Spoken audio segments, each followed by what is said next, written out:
Gabonaises, Gabonais, mes chers compatriotes, en ce jour solennel où j'ai l'honneur de m'adresser à vous à l'occasion du Nouvel An, il me paraît important de commencer par rendre grâce à Dieu Tout-Puissant, car c'est par lui que le Gabon, notre chère patrie, existe et surmonte quotidiennement les obstacles de notre ère. Nous devons résolument nous inspirer des Saintes Écritures qui prônent l'amour, l'unité et la paix entre les filles et fils d'une même nation. Elle nous enseigne le pardon et le partage, nous révèle les comportements vertueux qu'une nation doit observer pour vivre dans le bonheur et la prospérité. L'année 2023 qui s'achève a été une année charnière dans notre marche vers la félicité d'un Gabon nouveau. Les forces de défense et de sécurité ont unanimement décidé de ne pas cautionner la forfaiture électorale. Elles ont pris leurs responsabilités aux yeux du peuple gabonais et de la communauté internationale, de respecter le serment de protéger la nation contre la dictature et la corruption, en mettant fin à un régime à bout de souffle, et dont les pratiques nous auraient conduits inévitablement vers le chaos. Le coup de la libération a été salué par l'ensemble de la population. Par cette adhésion, elle a tenu à être en harmonie avec les paroles de notre hymne national, socle de notre vivre ensemble. Le Comité pour la transition et la restauration des institutions ouvre ainsi une période de transition politique dans notre pays. Parvenu à cette étape, je voudrais réitérer ma profonde gratitude au peuple gabonais pour son soutien enthousiaste au coup de la libération. C'est aussi l'occasion pour nous de faire une rétrospection afin d'apprécier sans complaisance, de nous projeter vers un futur pour relever les prochains défis de notre destin commun. En effet, en 4 mois d'exercice, nous avons engagé des réformes structurelles qui facilitent l'accès à l'éducation, à la formation et à la santé. Celles-ci réduiront l'évasion fiscale, la corruption, en favorisant l'équité sociale.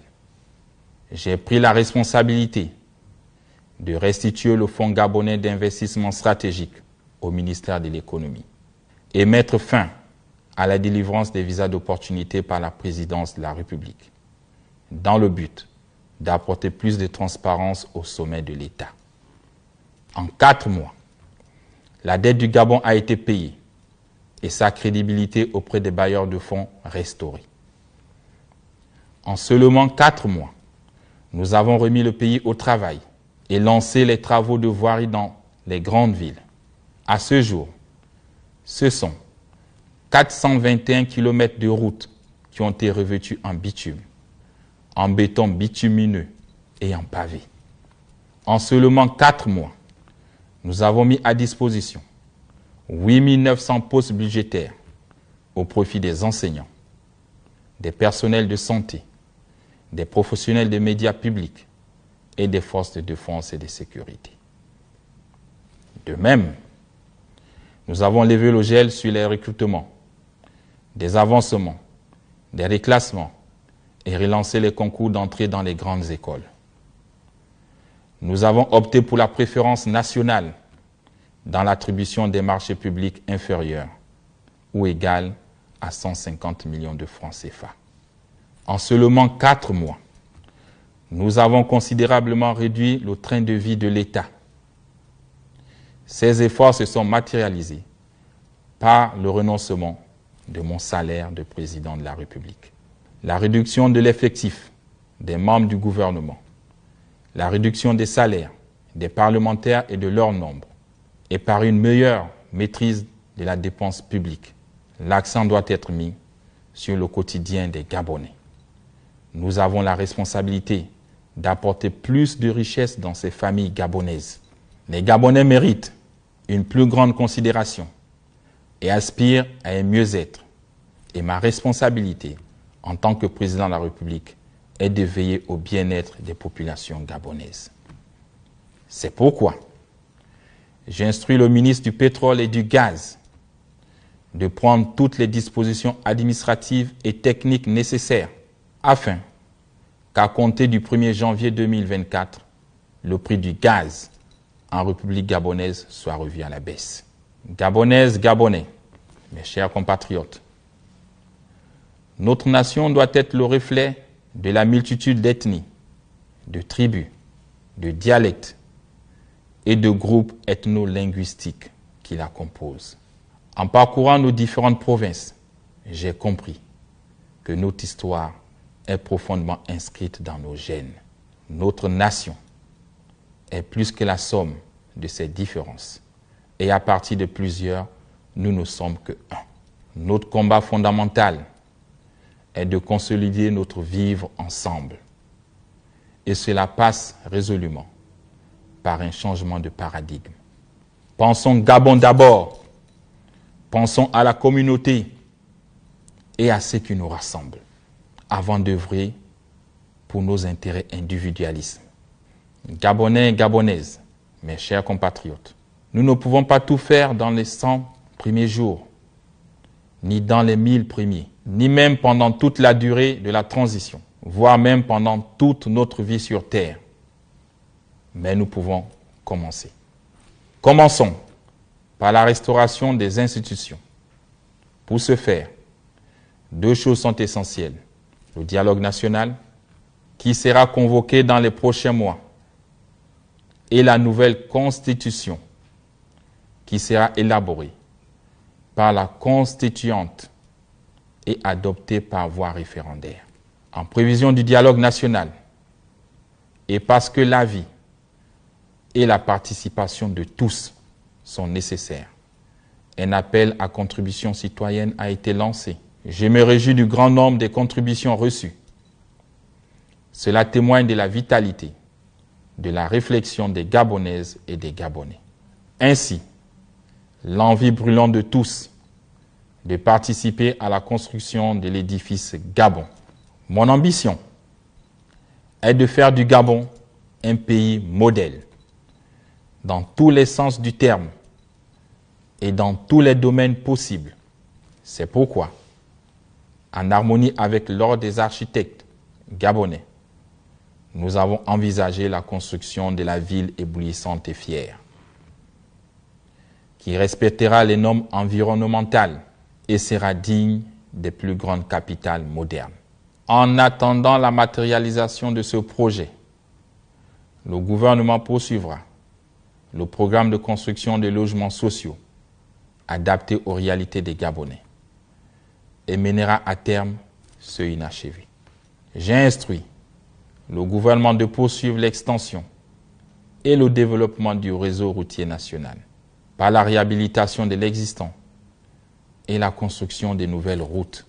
Dans la même lancée, pour ce qui est de la problématique de l'emploi, j'ai également ordonné d'inviter les entreprises de tous les secteurs à doubler leur production.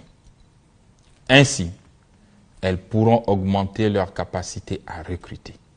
C'est l'occasion de souligner que le modèle économique d'une fonction publique, seule pourvoyeuse d'emplois, n'est plus adapté à nos États. Nos jeunes doivent cesser de rêver d'être fonctionnaires et privilégier l'entrepreneuriat. Sortons des idées reçues qui consistent à penser que les petits métiers avilissent l'homme.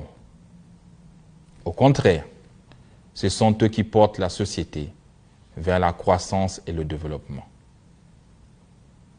Afin de soutenir l'entrepreneuriat, le gouvernement devra me soumettre très rapidement les conditions de la création d'une banque nationale de développement pour l'entrepreneuriat des jeunes, capable d'accompagner les PME, PMI à travers les 9 provinces.